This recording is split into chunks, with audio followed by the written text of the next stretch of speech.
몇 시야? 시간 좀 보지 마. Assalamualaikum warahmatullahi wabarakatuh. Perkenalkan, nama saya Fradisca Ade Nur Koimah dari kelas 12 MIA 1. Kali ini saya akan menjelaskan materi Sejarah Indonesia kelas 11 semester 2. Bab 1 yang berjudul Kedatangan Jepang dan Respons Bangsa Indonesia.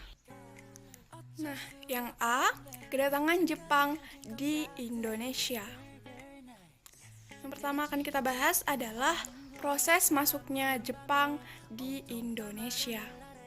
Pada 7 Desember 1941, Jepang berhasil menyerang dan menghancurkan pangkalan militer Amerika Serikat di Pearl Harbor. Keberhasilan tersebut meningkatkan kepercayaan diri Jepang. Untuk menghadapi Jepang, pada 15 Januari 1942, negara-negara sekutu membentuk pasukan gabungan yang disebut American British Dutch Australian Command atau ABDA-COM. Meskipun demikian, Jepang tidak gentar. Jepang tetap berupaya meningkatkan ekspansinya ke wilayah-wilayah di kawasan Asia Pasifik, termasuk Indonesia. Setelah pemerintahan Hindia Belanda pindah ke Bandung, sekutu semakin terdesak. Panglima tentara sekutu di Hindia Belanda, Letnan Jenderal H. Terpoorten, menandatangani dokumen penyerahan kekuasaan kepada Letnan Jenderal Imamura di lapangan terbang Kalijati, Jawa Barat. Wilayah Indonesia pun pindah tangan dari Belanda ke Jepang. Yang kedua, sambutan bangsa Indonesia terhadap kedatangan Jepang. Ucapan Banzai Banzai yang berarti selamat datang dalam bahasa Jepang mewarnai awal kedatangan Jepang di Indonesia. Bangsa Indonesia pada umumnya menyambut gembira kedatangan Jepang. Sambutan bangsa Indonesia pun dimanfaatkan dengan baik oleh Jepang. Tentara Jepang mempropagandakan bahwa kedatangannya ke Indonesia bertujuan membebaskan bangsa Indonesia dari cengkraman penjajahan bangsa-bangsa Barat. Untuk lebih meyakinkan bangsa Indonesia, Jepang menegaskan bahwa mereka adalah saudara tua bangsa Indonesia. Pemerintah Jepang juga melakukan propaganda untuk menarik simpati dan dukungan bangsa Indonesia. Pada awal kedatangannya, Jepang mengizinkan bendera merah putih dikibarkan berdampingan dengan bendera Jepang Hinomaru. Melalui siaran radio, Jepang menyebarkan bahwa barang buatan Jepang sangat menarik dan harganya murah, sehingga mudah bagi bangsa Indonesia untuk membelinya. Beberapa faktor itulah yang menyebabkan pada awal kedatangannya Jepang mendapat sambutan baik dari bangsa Indonesia. Yang ketiga, pembentukan pemerintahan militer. Sejak kedatangannya di Indonesia, Jepang mengubah sistem pemerintahan di Indonesia menjadi sistem militer. Melalui pemerintahan militer, penduduk di seluruh wilayah pendudukan Jepang dilibatkan dalam aktivitas pertahanan dan kemiliteran. Selanjutnya, Jepang membagi wilayah Indonesia menjadi 3 pemerintahan militer. Yang pertama, pemerintahan militer Angkatan Darat, yaitu Tentara ke-25 atau Tomi Sudan yang menguasai Pulau Sumatera dengan pusat di Bukit Tinggi. Yang kedua, pemerintah militer Angkatan Darat, yaitu Tentara ke-16 atau Asamu Sudan yang menguasai Pulau Jawa dan Madura dengan pusat di Jakarta. Yang ketiga, pemerintah militer Angkatan Laut, yaitu Armada Selatan kedua, yang menguasai Sulawesi, Kalimantan, dan Maluku, dengan pusatnya di Makassar. Pemerintahan militer pada masa pendudukan Jepang hanya bersifat sementara. Susunan pemerintahan militer pada masa pendudukan Jepang yaitu sebagai berikut. Yang pertama yaitu Gun Shireikan atau Panglima Tentara yang disebut juga Saiko Shigekan atau Panglima Tertinggi. yang merupakan puncak pimpinan pemerintahan militer Jepang di Indonesia. Yang pertama diduduki oleh Jenderal Hitoshi Imamura. Yang kedua ada Gun Seikan atau Kepala Staf Militer yang dijabat pertama kali oleh Mayor Jenderal Shizaboru Okazaki. Gun Seikan dibantu oleh staf yang disebut Gun Seikanbu atau staf pemerintahan militer pusat yang terdiri atas 5 bu atau departemen, yaitu Somobu atau Departemen Dalam Negeri, Zaimubu atau Departemen Keuangan, Sangyobu atau Departemen Perusahaan, Industri dan Kerajinan Tangan, Kotsubu atau Departemen Lalu Lintas, serta Shihobu atau Departemen Kehakiman. Yang ketiga, Gun Seibu yang bertugas sebagai koordinator pemerintahan militer, memiliki fungsi seperti gubernur yang juga bertugas memulihkan ketertiban dan keamanan. Jabatan ini hanya terdapat di Pulau Jawa. Kehidupan rakyat Indonesia pada masa pendudukan Jepang diatur oleh pemerintah militer. Sebagai contoh, pada 1 April 1942, pemerintah Jepang mengeluarkan Osamu Seirei atau undang-undang yang dikeluarkan Panglima Militer Angkatan Darat ke-16 nomor 4 yang berisi yang pertama, hanya bendera Jepang Hinomaru yang boleh dikibarkan pada hari-hari besar. Selain itu, hanya lagu kebangsaan Jepang Kimigayo yang boleh didengarkan. Yang kedua, menetapkan pemakaian waktu Jepang. Rakyat Indonesia juga diwajibkan merayakan Hari Raya Tencho Setsu, yaitu hari kelahiran Kaisar Hirohito. Yang ketiga, menetapkan mata uang Hindia Belanda sebagai mata uang yang berlaku bagi kepentingan jual beli dan pembayaran. Selain itu, Jepang melarang pemakaian mata uang lain. Yang keempat, ada pembentukan pemerintahan sipil. Pemerintahan sipil dibentuk oleh Jepang untuk menjalankan kekuasaannya di Indonesia. Pembentukan pemerintahan sipil oleh Jepang diatur dalam Undang-Undang Nomor 27 mengenai aturan pemerintahan daerah dan Undang-Undang Nomor 28 mengenai aturan pemerintahan Shu dan Tokubetsu Shi. Nah, kedatangan Jepang di Indonesia awalnya disambut dengan sukacita. Akan tetapi, rakyat Indonesia lambat laun menyadari bahwa kedatangan Jepang adalah untuk menggantikan Belanda sebagai penguasa Indonesia. Materi selanjutnya adalah organisasi pergerakan pada masa pendudukan Jepang. Yang pertama, organisasi sosial kemasyarakatan. Organisasi ini dibentuk dengan tujuan untuk menarik simpati dari bangsa Indonesia. Dalam organisasi sosial ini, Jepang memberdayakan kaum nasionalis dengan tujuan mencegah gerakan bawah tanah yang dilakukan kaum nasionalis. Nah, karena Jepang telah membubarkan hampir seluruh organisasi pergerakan pada masa kolonial Hindia Belanda. Yang pertama ada Gerakan 3A. Gerakan 3A dipelopori oleh Hiroshi Shimizu pada 29 April 1942. Ketua gerakan ini adalah Syamsuddin. Jepang sengaja menunjuk tokoh nasional untuk menarik simpati bangsa Indonesia. Dalam menjalankan tugasnya, Syamsuddin dibantu oleh K. Sultan Pamunja dan Muhammad Saleh. Tujuan utama tokoh-tokoh dalam gerakan 3A ini adalah melakukan propaganda agar seluruh bangsa Indonesia berdiri sepenuhnya di belakang pemerintah Jepang melalui komite-komite dan media massal. Dalam perkembangannya, gerakan 3A tidak bertahan lama karena kurang mendapat simpati dari bangsa Indonesia. Pemerintah Jepang juga menganggap gerakan 3A kurang efektif dalam usahanya mengerahkan bangsa Indonesia. Oleh karena itu, pada akhir 1942, pemerintah Jepang membubarkan gerakan 3A. Yang kedua ada Pusat Tenaga Rakyat atau Putra. Pemerintahan militer Jepang meresmikan berdirinya Pusat Tenaga Rakyat atau Putra pada 9 Maret 1943. Dipimpin oleh 4 serangkai yaitu Soekarno, Muhammad Hatta, Ki Hajar Dewantara, dan Kiai Haji Mas Mansur. Putra juga memiliki penasihat yang terdiri atas tokoh-tokoh Jepang yaitu Sumiyoshi, Ge Taniguchi, Ichiro Yamasaki, dan Akiyama. Putra memiliki kewajiban yang harus dipertanggungjawabkan kepada pemerintah Jepang.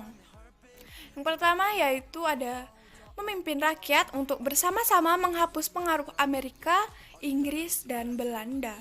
Yang kedua, mengambil bagian dalam usaha mempertahankan Asia Raya. Yang ketiga, memperkuat rasa persaudaraan Jepang-Indonesia. Yang keempat, mengintensifkan pelajaran-pelajaran bahasa Jepang. Yang kelima, membina dan memusatkan potensi bangsa Indonesia untuk kepentingan perang Jepang.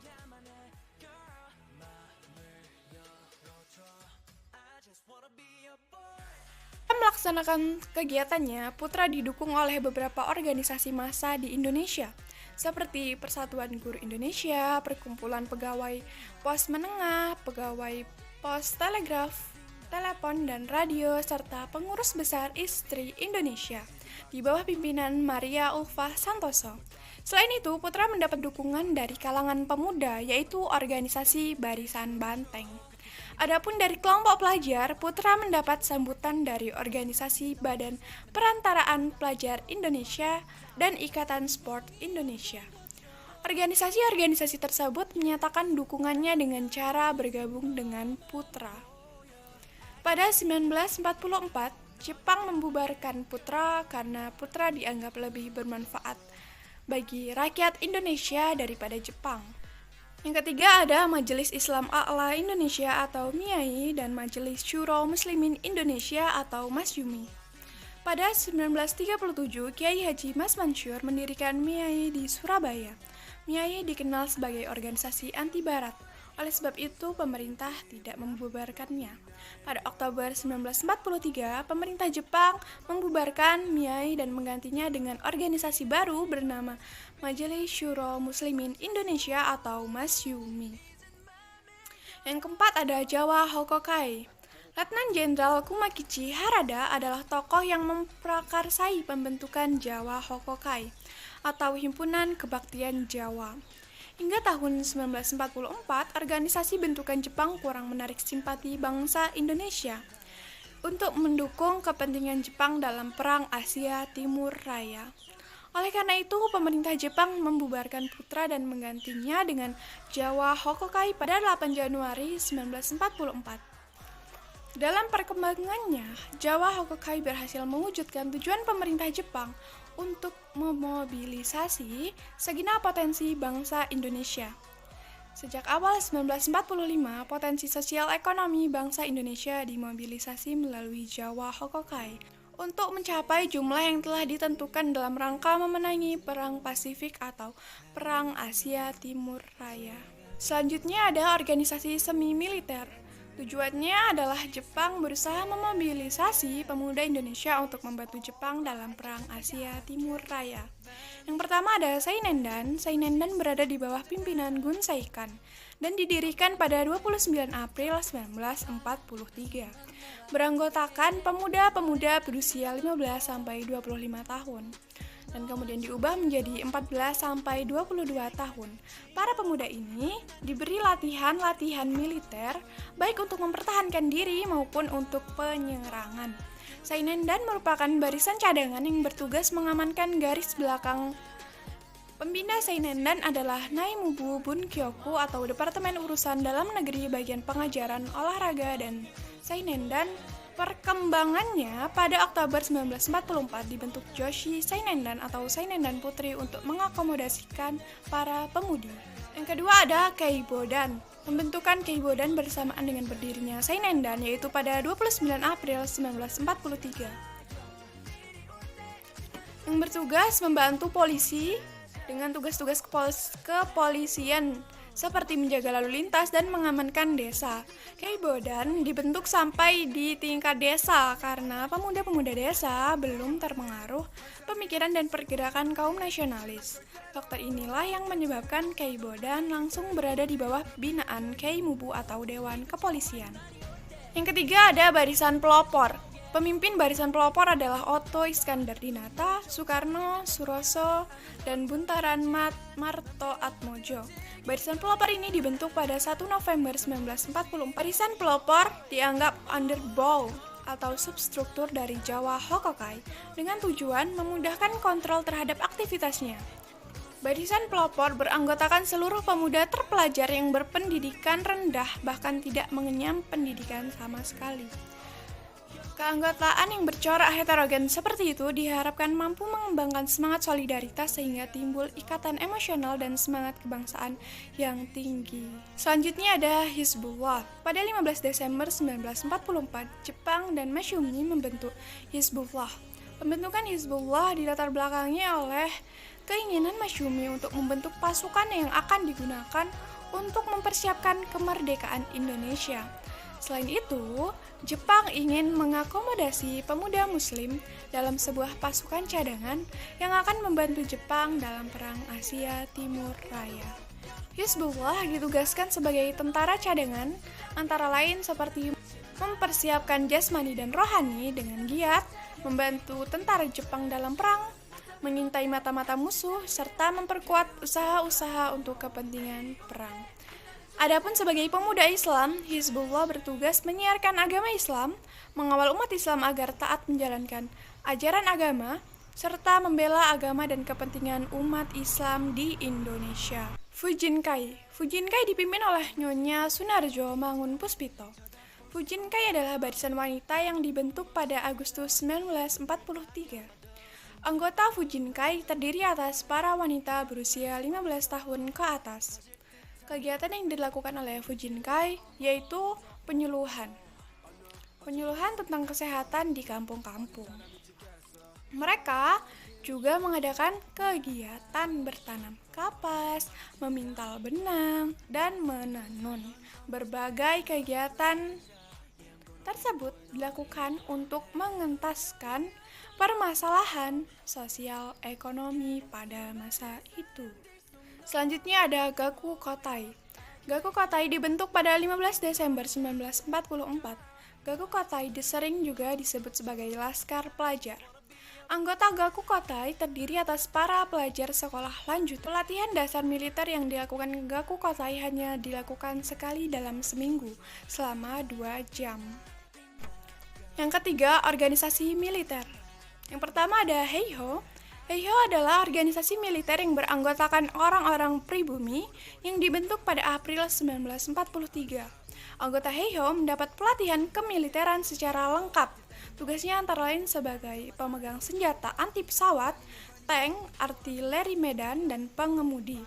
Akan tetapi tidak ada satupun anggota Heiho yang menjadi perwira. Pangkat perwira hanya ditujukan untuk prajurit Jepang. Heiho memiliki posisi penting dalam organisasi militer Jepang atau Angkatan Darat dan Angkatan Laut. Anggota Heiho ditempatkan sebagai pengganti prajurit Jepang pada waktu perang. Selanjutnya ada pembela tanah air atau PETA. Jenderal Kumakichi Harada memilih Gatot Mangkupraja untuk membentuk pembela tanah air atau PETA.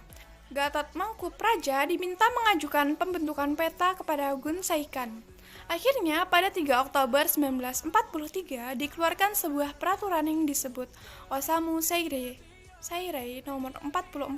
Peraturan tersebut berisi penetapan pembentukan tentara PETA secara resmi. Tujuan utama pasukan PETA adalah mempertahankan Indonesia dari serangan sekutu. Tokoh-tokoh militer besar Indonesia yang muncul dari pasukan PETA antara lain Supriyadi, Jenderal Sudirman, Jenderal Gatot Subroto, dan Jenderal Ahmad Yani.